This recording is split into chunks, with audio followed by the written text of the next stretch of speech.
অমর একুশে বইমেলার আজ ১৩তম দিন। মেলায় এ পর্যন্ত বই এসেছে ৯৫০। প্রকাশনা প্রতিষ্ঠানগুলো বলছে ফাগুন ঘিরে কবিতার বইয়ের কাটতি গেছে বেড়ে। আর বইকেন্দ্রিক ইন্টারনেট বা সামাজিক মাধ্যমের ব্যবহার প্রকাশনা শিল্পের প্রসার ঘটিয়ে চলেছে মন্তব্য সংশ্লিষ্টদের। শাহেদ জাহিদের প্রতিবেদন।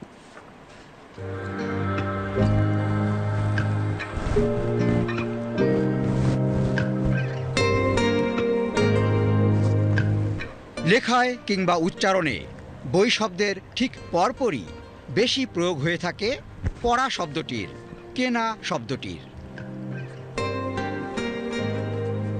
আর এখন তো বই পড়ার উপায় বা মাধ্যমও গেছে বেড়ে।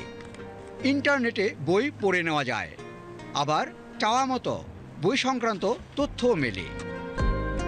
অন্য কাজ করতে করতে গানের মতো করে বই শুনে উপভোগের সুযোগও কিন্তু এখন আছে।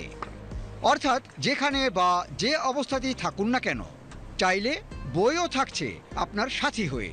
ফিজিক্যাল বই দেখা যায় যে অনেক সময় ক্যারি করাটা মুশকিল, পড়তে পড়তে যাওয়াটা, কোনো আপনার যাত্রাপথে পড়তে অনেক সময় হয়তো একটু বাধাগ্রস্ত হই আমরা ঝাঁকির কারণে। তো এরকম জায়গা থেকে অডিও বুক আমরা ফিজিক্যাল বইয়ের সহায়ক হিসেবে মনে করি। তবে প্রশ্ন উঠেছে, ডিজিটাল বই কাগজে ছাপা বইয়ের বিকল্প হতে পারে কি?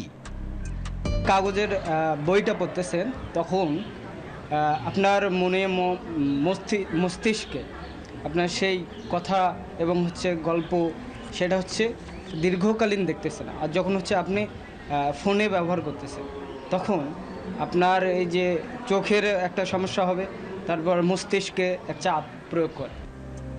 অনেকেরই ভাষ্য, এক্ষেত্রে তুলনা ঠিক না, কারণ এসব মাধ্যম তো একে অপরের পরিপূরক, সম্পূরক। মোবাইলের যে সবটাই যে নেগেটিভ সেটা না, পজিটিভ দিক কিন্তু রয়েছে। মোবাইলে কিছু ই বুকস আছে যেগুলি পড়া যায়, হ্যাঁ, গুগল থেকে কিছু পড়া যায়। সেটা হলো যারা যখন ওরা কলেজে বা ভার্সিটিতে উঠবে তখন। কিন্তু একদম শিশু যারা, কিশোর যারা, ওদেরকে বই থেকেই পড়তে হবে, ওদের হাতে মোবাইল দেওয়া ঠিক না। কারো কারো ভাষ্য, ছাপা বইয়ের কদর কিছুটা হলেও কমে যাচ্ছে ইন্টারনেটের প্রসারে। তবে এ বক্তব্য নাকচ করে দিয়ে অনেকেই বলছেন মোবাইল কিংবা নেট বরং বইয়ের প্রচার প্রসারে ভূমিকা রেখে চলেছে। তাই তো ফিরে আসতেই হয় বই ভাণ্ডারে, বইয়ের মেলায়। বিজ্ঞজনের ভাষ্য, কাগজের বইয়ে শব্দের বানান নিয়ে যেমন, তেমনি অডিও বা শ্রুতি বইয়ের বেলায় উচ্চারণে যত্নবান হওয়া জরুরি। আর সঙ্গত কারণেই শুদ্ধতা, সুসম্পাদনার দাবি তো বেশি রাখে শিশুতোষ বইপত্র। পাঠ পিপাসা কাতর পড়ুয়াকে কিন্তু আসতেই হয় অমর একুশে বই মেলায়। আর বসন্ত দুয়ারে কড়া নাড়ায় মেলাও রূপ নিয়েছে শব্দ শোভাযাত্রার। মেলার মানুষের অভিন্ন মন্তব্য, এ অভিযাত্রা তো আলোকিত আগামী অভিমুখে। Shahed Zahidi, BTV news, Dhaka.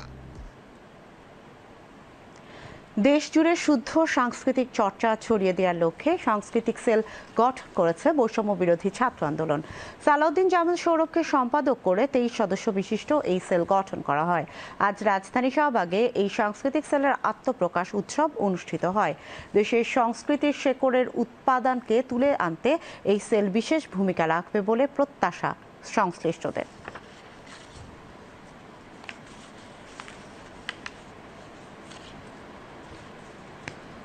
আগামী দিনগুলোতে বাঙালি যেই শেকড়ের যে সংস্কৃতিটা আছে, আমাদের দেশীয় যে সংস্কৃতি, আপনার লাঠি খেলা থেকে শুরু করে জারি সারি পুঁথিপাঠ থেকে শুরু করে প্রত্যেকটা সংস্কৃতির, প্রত্যেকটা ধর্ম বর্ণ নির্বিশেষে নিজস্ব যে সংস্কৃতিটা আছে, আমরা যেন সেই সংস্কৃতিকে লালন করে আমাদের বাংলাদেশের প্রত্যেকটা গ্রাম অঞ্চল থেকে শহর পর্যন্ত পৌঁছে দিতে পারি। সেই লক্ষ্য উদ্দেশ্য হচ্ছে বৈষম্যবিরোধী ছাত্র আন্দোলনের সাংস্কৃতিক সেলের গঠন। সেই যাত্রা নিয়ে আমরা আজকে আত্মপ্রকাশ করেছি। এটি যেহেতু একটি প্রত্যেক মানুষের মনস্তাত্ত্বিক বিপ্লবেরও একটি অংশ, সুতরাং আমরা চাচ্ছি বা আমরা আশা করছি যে আপনারা সবাই আমাদের সাথে থাকবেন এবং ইসলামোফোবিয়া বা বাঙালি ফোবিয়া কোনো কিছুর ফোবিয়া তৈরি না হয়ে যেন আমরা বাঙালি শব্দটা বা বাঙালির সংস্কৃতি পুনরুদ্ধার করতে পারি এবং পশ্চিমা সংস্কৃতির আগ্রাসন থেকে বাংলাদেশকে মুক্ত করতে পারি। সেই শপথ নিয়ে আমরা এগিয়ে যেতে চাই এবং আপনাদের সহযোগিতা চাই।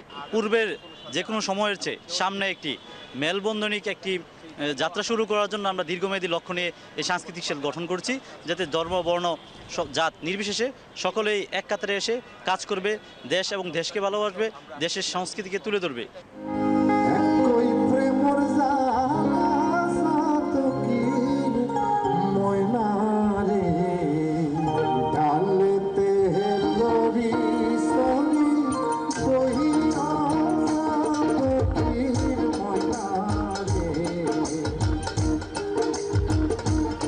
I